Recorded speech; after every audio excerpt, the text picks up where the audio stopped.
మీ ఇంట్లో మొదటి కోటీశ్వరుడు మీరే అవ్వాలనుకుంటున్నారా? ఈ ఫైనాన్షియల్ వెబినార్ లో ఇప్పుడే జాయిన్ అవ్వండి.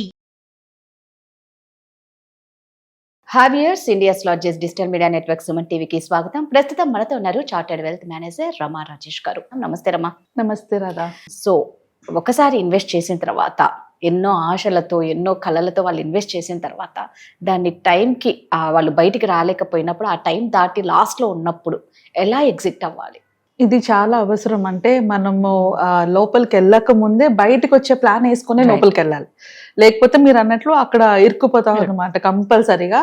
సో మనం ఎగ్జాంపుల్ కూడా ఆల్రెడీ డిస్కస్ చేసుకున్నాము. ఒక క్లయింట్, నాకు మల్టిపుల్ క్లయింట్స్ ఈ ప్రాబ్లమ్ తోనే వస్తుంటారు. చాలా మంది రియల్ ఎస్టేట్ లో ఇన్వెస్ట్ చేసి వస్తారు.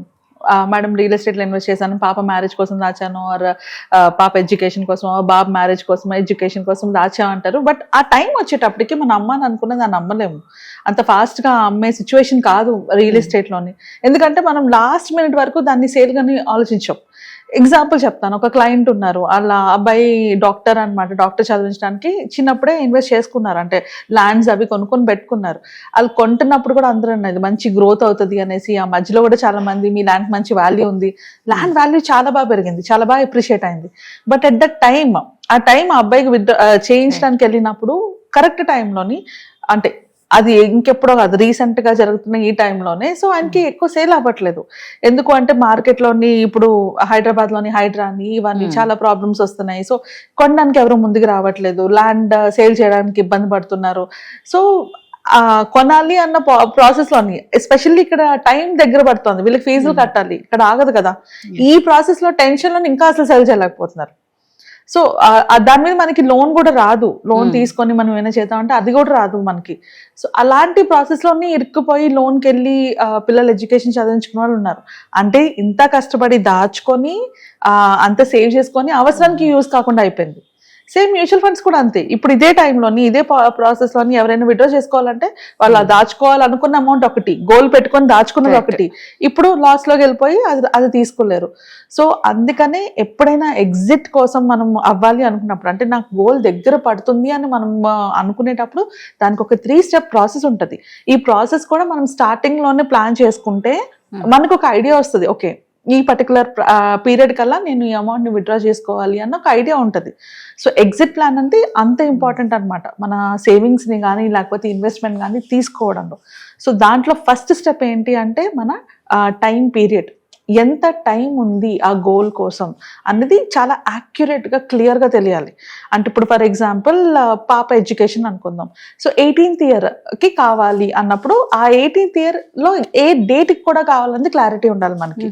సో నేను ఎలా చేస్తానంటే నా క్లయింట్స్కి వచ్చేటప్పటికి ఆ డేట్ ఆఫ్ బర్త్, ఇప్పుడు ఫర్ ఎగ్జాంపుల్ వాళ్ళ బాబు పాప డేట్ ఆఫ్ బర్త్ 2014 ఉందనుకో, నేను 2034కి నేను ప్లాన్ చేస్తాను. అంటే ఎగ్జాక్ట్లీ వాళ్ళ డేట్ ఆఫ్ బర్త్ కి ఆ టైంకి ఇంత అమౌంట్ వచ్చేలాగా. సో ఇప్పుడు నాకు ఏమైంది, 2014 నుంచి 2034 ఎంత పీరియడ్ అనేది నాకు క్లారిటీ వచ్చేసింది. సో దాన్ని బట్టి ఆ బర్త్డే ఒక డేట్ కూడా నాకు తెలుసు. అంటే నాకు 2034 ఏ డేట్కి నాకు ఆ అమౌంట్ కావాలన్న క్లారిటీ నాకు ఉంది. కాబట్టి దానికి 2-3 years ముందు నుంచి మనం ఎగ్జిట్ ప్లాన్ చేసుకోవాలన్నమాట. సో ఆ టైం ఫ్రేమ్ బట్టి మనం యూజ్ చేసుకున్న ప్రోడక్ట్ కూడా మారిపోతుంది. ఇప్పుడు నాకు ఎప్పుడైతే టైం ఎంత ఉందో తెలిసిందో దాన్ని బట్టి నేను మ్యూచువల్ ఫండ్ లో పెట్టుకోవాలా, రియల్ ఎస్టేట్ లో పెట్టుకోవాలా, లేకపోతే బంగారంలో పెట్టుకోవాలా, లేకపోతే ఇంకేమైనా ఎఫ్డీస్ లో కానీ గవర్నమెంట్ స్కీమ్స్ లో కానీ యూలిప్స్ లో కానీ మనకు ఒక ఐడియా వచ్చేస్తుంది. మన టైం ఫ్రేమ్ మనకి డిఫైన్ చేస్తుంది మనం ఎంచుకునే ప్రోడక్ట్. సో ఆ టైం ఫ్రేమ్ అనేది చాలా ఇంపార్టెంట్. అది ఎంత ఇంపార్టెంట్ అంటే యాక్యురేట్ డేట్ తెలియాలి. అదే రిటైర్మెంట్ కోసం ప్లాన్ చేస్తే 60th బర్త్డే, ఎవరైతే రిటైర్మెంట్ కోసం చూస్తారో ఆయన 60th బర్త్డేకి. సో ఆ యాక్యురేట్ డేట్ మనకి కరెక్ట్ గా తెలియాలి. సెకండ్, మనం ఇన్వెస్ట్ చేస్తున్న ప్రోడక్ట్ ఏంటి, scenario number 2 or part number 2 ఏంటంటే మనం ఇన్వెస్ట్ చేస్తున్న ప్రోడక్ట్ ఏంటి. అది రిస్కీ ప్రోడక్ట్ అనుకో, ఇప్పుడు అన్ని ప్రోడక్ట్స్ రిస్కీ ఉండవు, కొన్ని పీపీఎఫ్స్ ఉంటాయి, పిఎఫ్స్ ఉంటాయి, అవి రిస్కీ ప్రోడక్ట్స్ కాదు. రిస్కీ ప్రోడక్ట్ కానప్పుడు మనం ఇంత ప్లానింగ్ చేసుకోవాల్సిన అవసరం లేదు. ప్లానింగ్ దేనికి అవసరం ఉంటుంది అంటే ఏదైతే మనం మార్కెట్లో ఉంటామో, దేనికైతే రిస్క్ ఎక్కువ ఉంటుందో దానికే ఎగ్జిట్ ప్లాన్ కంపల్సరీగా కావాలి. సో అలా రిస్కీ ప్రోడక్ట్స్ ఏ ఉన్నాయి అన్నది మనం చూసుకోవాలి మన పోర్ట్ఫోలియోలో. ఇప్పుడు మన పోర్ట్ఫోలియోలో మల్టిపుల్ థింగ్స్ ఉంటాయి. పిఎఫ్ ఉంటుంది, పీపీఎఫ్ ఉండొచ్చు, ఈపీఎఫ్ ఉండొచ్చు, తర్వాత సుకన్య సమృద్ధి ఉండొచ్చు, చాలా ఉండొచ్చు. దీంట్లోని ఏవి రిస్కీ ప్రొడక్ట్స్ వాటిని అంటే టైం పీరియడ్ బట్టి మనం రిస్క్ తీసుకుంటాం. తక్కువ టైంలోని ఎక్కువ రిస్క్ తీసుకోవడం ఎంత రిస్కీయో, ఎక్కువ టైంలో తక్కువ రిస్క్ తీసుకోవడం కూడా అంతే రిస్కీ. అదేం జరుగుతుందంటే మనకి ఆ లాంగ్ టైమ్ లో మనకు కావాల్సిన అమౌంట్ మనం తెచ్చుకోలేము. చాలా మంది మిస్టేక్ చేస్తారు. 20 ఏళ్ళు ఇన్వెస్ట్మెంట్ ని తీసుకెళ్లి FDs లోని గవర్నమెంట్ స్కీమ్స్ లో పెడతారు. అవి ఒక 20 ఏళ్ళ తర్వాత 5%, 6% కూడా రాదు. అది వచ్చిన తర్వాత డబ్బులతో కనీసం వాళ్ళ అవసరాలు కూడా తీరు. సో అందుకు లాంగ్ టర్మ్ లో ఎక్కువ రిస్క్ కి వెళ్తాం కాబట్టి ఆ లాంగ్ టర్మ్ ఆ టైం పీరియడ్ ఆ ప్రోడక్ట్ మనకి ఐడియా ఉండాలి. Then comes the main part. ఈ ఎగ్జిట్ ప్లాన్ లో మెయిన్ పార్ట్ ఏంటంటే ఎగ్జిట్ ఎలా అవ్వడం. సో ఫర్ ఎగ్జాంపుల్ చెప్తున్నా, 15 years ఒక గోల్ ఉంది, 15 years గోల్ ఉంది. ఈ 15 years గోల్లోని నేను 11th year నుంచే మెల్లగా బయటికి రావడం స్టార్ట్ చేయాలి. ఇప్పుడు నేను మ్యూచువల్ ఫండ్స్ లో పెట్టాను అనుకుందాం. సో పార్ట్ 3కి వచ్చేటప్పటికి మెయిన్ పార్ట్, ఎగ్జిట్ ప్లాన్ లో ఒక మెయిన్ పార్ట్ ఇదే అనమాట. సో 15 years మనం ఇన్వెస్ట్మెంట్ ప్లాన్ చేసుకున్నాం అనుకో, మనం 11th year నుంచే అమౌంట్ ని ఎగ్జిట్ అవుతూ ఉండాలి. అంటే 11th year నుంచి బయటికి రావాలన్నమాట. అప్పుడు ఏం జరుగుతుందంటే మనం ఆ లాస్ ని ఇన్కర్ చేయం. ఇప్పుడు నేను ఒక 50 లక్షలు గోల్ కోసం దాచుకున్నాను, కరెక్ట్ గా నేను తీసే టైంకి అది 38 లక్షలు అయిపోయింది. ఇప్పుడు నా గోల్ మధ్యలోనే అయిపోయినట్టు కదా, నాకు కావాల్సిన అమౌంట్ రాలేనట్టు కదా. సో నేను ఏం చేయాలి, ఒక 2-3 years ముందు నుంచి మెల్లగా ఎగ్జిట్ ప్లాన్ చేసుకోవాలంటే మెల్లమెల్లగా ఆ ఈక్విటీ ఏదైతే రిస్కీ ప్రొడక్ట్స్ ఉంటాయో వాటిని ఈక్విటీ నుంచి మనం డెట్ లోకి కానీ లేకపోతే ఫిక్స్డ్ డిపాజిట్స్ కానీ సేఫర్ దాంట్లోకి మెల్లగా మార్చుకుంటూ వచ్చేయాలన్నమాట.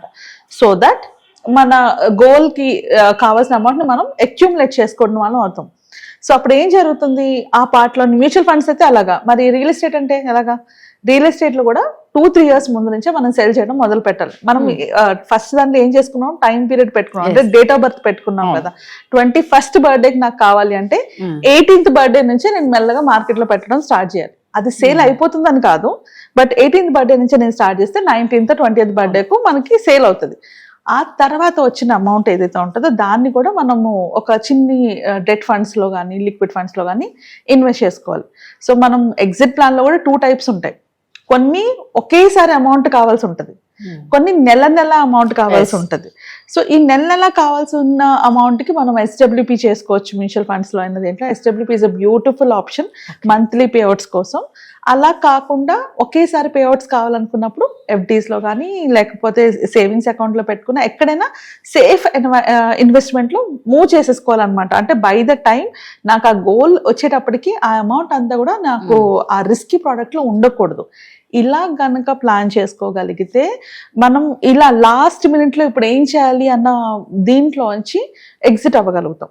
అగైన్ కొన్నిసార్లు మార్కెట్లు పడి ఉంటాయి. ఇప్పుడు నేను చెప్పిన సినారియోలోని మార్కెట్ ముందు నుంచే అంటే ఫర్ ఎగ్జాంపుల్ నేను 2025లో తీసుకోవాలి. సో 2023లో మార్కెట్ చాలా హైలో ఉంది. సో మార్కెట్ హైలో ఉంది కాబట్టి నేను అప్పుడు విత్డ్రా చేస్తే ప్రాబ్లం లేదు. ఇప్పుడు నేను 2027లో తీయాలి, కానీ ఇప్పుడు మార్కెట్ లోలో ఉంది, ఇప్పుడు తీస్తే అది నాకు లాసే కదా. సో అలాంటప్పుడు ఏం చేయాలంటే వెయిట్ చేయాలి, ఒక కొంచెంగా ప్రాఫిట్స్ బుక్ చేసుకుంటూ బయటికి రావాలన్నమాట. సో దీనికి పోర్ట్ఫోలియో రీబ్యాలెన్సింగ్ బాగా హెల్ప్ అవుతుంది. పోర్ట్ఫోలియో రీబ్యాలెన్సింగ్ లో మామూలుగా మేము ఏం చేస్తామంటే, నేను స్పెసిఫిక్గా ఎలా చేస్తానంటే వాళ్ళ గోల్కి తగినట్టుగా స్లోగా ఈక్విటీ నుంచి ఎప్పుడు మార్కెట్ బాగుంటే ఎగ్జిట్ అవుతూ ఉంటాం అనమాట. అలా ఎగ్జిట్ అయినప్పుడు ఈ ఇంపాక్ట్ ఒకేసారి మొత్తం అమౌంట్ ఎక్స్పోజ్ అవ్వదు. ఈక్విటీ అమౌంట్ ఒకేసారి ఎక్స్పోజ్ అవ్వకపోవడం వల్ల రిస్క్ తగ్గుతూ ఉంటుంది. అండ్ ఇక్కడే మనం ట్యాక్స్ హార్వెస్టింగ్ కూడా చేసుకోవచ్చు. ట్యాక్స్ హార్వెస్టింగ్ గురించి ఇంకొక వీడియోలో డీటెయిల్డ్గా ఎక్స్ప్లెయిన్ చేస్తాను. సో దట్ అంటే ఎక్స్ట్రాగా ట్యాక్సెస్ కూడా, ఇప్పుడు ఒకేసారి 50 లక్షలు వచ్చిందంటే దాంట్లో ప్రాఫిట్ కి కూడా ట్యాక్సెస్ కట్టాలి కదా, అలా కూడా కట్టకుండా మనం ప్లాన్ చేసుకోవచ్చు అనమాట. సో దాని గురించి నేను ఇన్ డీటెయిల్ గా నెక్స్ట్ వీడియోలో చెప్తాను. ఇది కూడా పార్ట్ ఆఫ్ ఎగ్జిట్ ప్లాన్. ప్రతి దానికి ఒక అడ్వైజర్ అనేది చాలా ఇంపార్టెంట్ అండి. ఇవన్నీ మనకు తెలుసా చెప్పండి? మనం తెలిసి బ్లైండ్ గా ఎంటర్ అయిపోతున్నాం కాబట్టి ఎగ్జిట్ అవ్వలేకపోతున్నాం. తర్వాత ఇప్పుడు చెప్పారు ట్యాక్సెస్ కూడా మనం తక్కువగా పే చెయ్యొచ్చు అనేది. సో మీకు ఎన్ని ఆలోచనలు, ఎన్ని క్వశ్చన్స్, డౌట్స్ ఉన్నా కూడా కింద స్క్రోల్ అవుతున్న నెంబర్కి కాంటాక్ట్ ఖచ్చితంగా అవ్వండి. Thank you Rama. Thank you.